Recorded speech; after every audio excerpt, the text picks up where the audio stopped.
that they're paid by a con. It is the Bryan and Lance and Craig show here today. I don't know what Vinny's doing. I don't even ask. He just said, I'm not here on Sunday. I was like, all right. Fair enough. Sunday is Bound for Glory.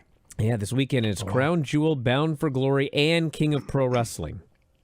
Not to mention all the Tuesday night wackiness. You guys ready for some shows this weekend? Vinny's going to pay for not being here tonight. He's going to move in for all three.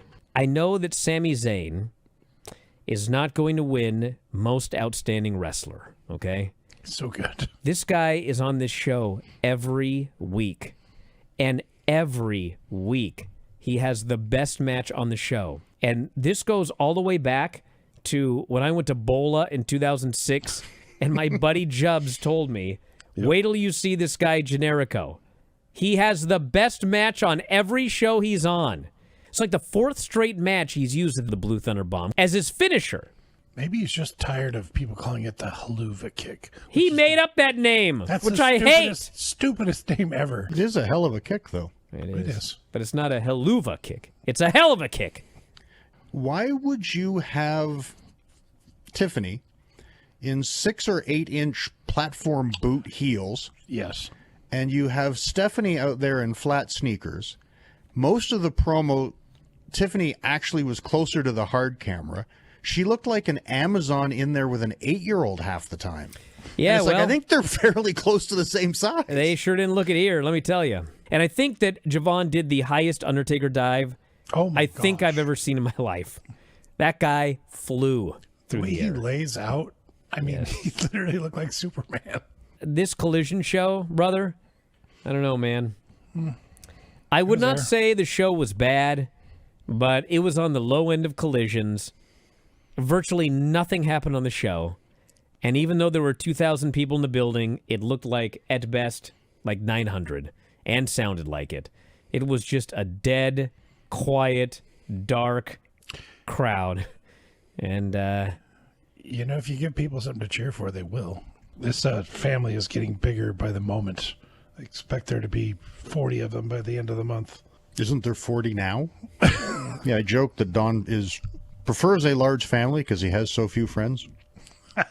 Then Statlander came out for a segment with Tony Storm, which was... bizarre. It was definitely bizarre. They laid next to each other. Why'd she have a TV antenna on her face? Because she's an alien. Oh, she's an alien, I guess? It's been 5 years. She gets better reception. And they've never really explained this alien thing. I thought they dropped it. So remember when I was talking about how when you land with tacks in your feet, like... Oh, yeah. Everyone's always complaining about the feet, but like, you know, it's just a body. So this guy here goes, there are literally thousands of nerves in the soles of your feet and none in the flesh of your head, which is why you can tickle your kids by touching their feet, which is also why there's no spot on our body where tacks hurt worse than in the soles of our feet. Up in around your toes, that would be, to me, you get it up into the... Or the bottoms. Yeah. Yeah, but... Thank you, Brian. But the into your... Well, with all that feet talk out of the way... $4.99 on Brian's X. Let's end the show on You Craig's never know what you might get on that X, everybody. Our good pal, editor Sean, did the best of Bryan Vinny shows. Took last week's show and compared it to the 2001 show. We reviewed the first ever episode of Impact on Spike. He was actually doing the back and forth from like 3 years ago. Essentially, nothing has changed. We made the exact same jokes, the exact same cadence, the exact same observations. It's crazy. Lance, he made some smart-ass comment, as he is wont to do, on his Blue Sky. He goes, and my God, is Bryan having a midlife crisis? He was making reference to the outfit that I was wearing. And when I first saw it, I was like, why was I wearing a backwards hat? Did I get a hair transplant I didn't know about? We did a 2005 show. I was like, why was I wearing glasses? Exactly. I was wondering that, too. I was like, why does Vinny look so fucking weird? I had clothes from 2005 that I wore, and then I used all of the old mics, and I didn't use any of the stuff like the compressor or anything, and it sounded hideous. That's why it looked like that. I didn't dress like that in 2021. Bronson and Reigns, and come to find out that's not going to be till Friday. So you listened to a preview of an upcoming show and then tried to watch the match that hasn't happened yet. Yeah. Okay. What was the nickname of the Confederate general Thomas Jackson. Stonewall. Stonewall. I knew that one, too. Did you know him? Yeah. I was going to say, did you go to school with him? That was unnecessary. Ultimate X video package. And among all the stupid things, they include many, many shots of that front flip bump that even AJ Styles has said was the stupidest thing he's ever done. Well, they showed some of this Ultimate X shit, and, like, there was some stuff in that match that we don't even see nowadays. I don't know if it was this match or another video package. Might have been another one, but, like, somebody gave somebody a reverse Rana over the top rope to the fucking floor. That was the next match, yeah. I was like, what in the fuck? Like, even Will Ospreay would be like, I don't know about that one. And Abyss video package. This was awesome. This was awesome, actually, yes. Can you believe this is the same guy that was cowering to Bruce Pritchard on that fucking show? Strange World. Yeah, when the Oh, match my went like God. 2 minutes long. Yes. Hey, Bruce should have given him one bit of slack too much, and he should have put that fucking mask on and grabbed that fucking board with nails in it. Janice. Yeah, That would have God been, damn it. I would watch that show. I've had enough of you, Bruce. Yeah. I guess we're one day away from your birthday, Vinny. Sean reported from 50 that it's all downhill. I know, it's the end. Oh, well. It's a long, slow process, this ending, but it's the end. It was a good run. It was all right. Was it, though? It's all right. I had my annual physical, and they offered these vaccines because I'm 50, and so they really encourage you to get the vaccine for pneumococcal pneumonia, and it actually was like a cock had been inserted into my. I mean, it hurt so bad. I know this is unusual, everybody, but we're gonna start with NXT because this was the bigger show. Yeah. They promoted it way harder. Yeah. They did a lot more meaningful things on the show. Mm-hmm. Like, shit actually happened. Yeah. I didn't think that Dynamite was like a bad show, but it was just kind of there. Opening the show in a match I still can't believe I saw with my own eyes. The Hardy Boys versus Dark State. Fuck, I can believe it because I watched it. Title versus title. God damn. These poor Dark State guys. This bookworm, he's in the biggest match of his career. He's on national television. He fucks up a spot, and then he's all in his own head. And from there, it's all fucking downhill. And it's botch this spot, botch this spot. You know, this poor guy went to the back and was probably kicking lockers and angry, and everyone's trying to tell him it's all right. And I see it all in my mind, this poor guy. It did work in the building, I will say this, because at the end of the day, the Hardys, even in 2025, are megastars. Soul was quite great in this match. NXT wins. JC Jane and Sol Ruka are their survivors. I didn't think it was all that good. Mustafa Ali versus Ethan Page. This is when the show turned around. It is. This was a great match. It was fucking awesome. And Ethan runs over and shoves him off the top rope.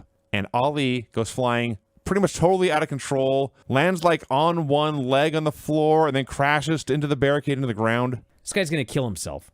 He needs to reel it in a little bit. The men's Survivor Series match. It's a good match. Leon Slater and Frankie Kazarian and Moose and Mike Santana versus Javon Evans and Miles Bourne and Trick Williams and Ricky Saints. It was a very good match, actually. Team TNA wins. Moose and Mike Santana are your survivors. I couldn't fucking believe my eyes. Yeah. I thought that WWE, purely for ego reasons, was not going to put over TNA. And in the end, they proved me wrong. We also watched AEW Dynamite Title Tuesday back at Daly's place, which I was really excited about at first, and then it sounded like a pandemic-era show. But he's never been as confused as when Joe lost his cool last week. Good. Join the club. I volunteered to fight alongside you. He won the match for Joe, and then Joe's all hot. They get separated, and Joe loses his cool and sucker punches him in the face. I said all of this last week, and all I had to hear was people going, "No, Brian, you're making too much of this. It makes great sense, blah, blah." Hangman points out, it doesn't make any sense. What the fuck are you doing, dude? Kyle versus Kyle 2, and they tried really, really hard to get the crowd to get into all the Kyle chants, and it almost entirely failed. Well, that's the problem. They told the fans what to do. And even AEW fans, it's like, they don't want to be told what to do. Jon Moxley versus Tomohiro Ishii. Great. It was... they've done like 4 of these matches. I suspect they're all exactly the same, and that's wonderful. That's a wonderful, wonderful thing. I just don't get in 2025 why guys won't do jobs. Like, I understand maybe when it's 1980 and you're afraid if you do a bunch of jobs, they'll stop using you and then you're broke or you got to go somewhere else. But, like, dude, look at FTR. Lose matches all the time. Both guys put people over. The Young Bucks. If they're not the greatest tag team of all time, they're one of them. Jobs all the time. They both put people over. It never hurts anybody to do a job here and there when it's the right time. But, like, he won't put over anybody. Nobody. He hasn't put over one person. I just don't get it. Mercedes Moné versus a mystery Floridian, which turns out to be the former Caden Carter, now known as Lacey Lane. All of the different... Listen, I don't think it would have been that big a deal for it to be Izzy, but it's a story. It was 20 years ago or 10 years ago to the day that she made Mercedes made her cry. She's a wrestler in Florida. You know, Britt Baker lives in Florida, and people had speculated maybe it's Britt Baker. And, you know, there's all sorts of options, and they chose Caden Carter. I got nothing against Caden Carter, but nobody cared one bit about her. They didn't see her as a big star coming from WWE. And worse, it was every Mercedes match against someone way below her level. She just sold and sold. Dakota Kai, everybody been mentioning Dakota Kai. Mercedes gave her 90% of this match. I'm pulling my hair out. I'm like, God damn it. You're killing the credibility of these fucking titles every time you do this. Don't go out there and every fucking match there's some geek who never wins that pushes her to the very limit and she ekes a victory. It's not how you get somebody over. You know how many fucking times I had to hear, you know what? That's the last Ronda Rousey pay-per-view anyone's going to buy. You know how many times I heard that? She wins too fast. She's too dominant. No one's going to buy a Ronda Rousey pay-per-view. They all know it's going to end in a minute.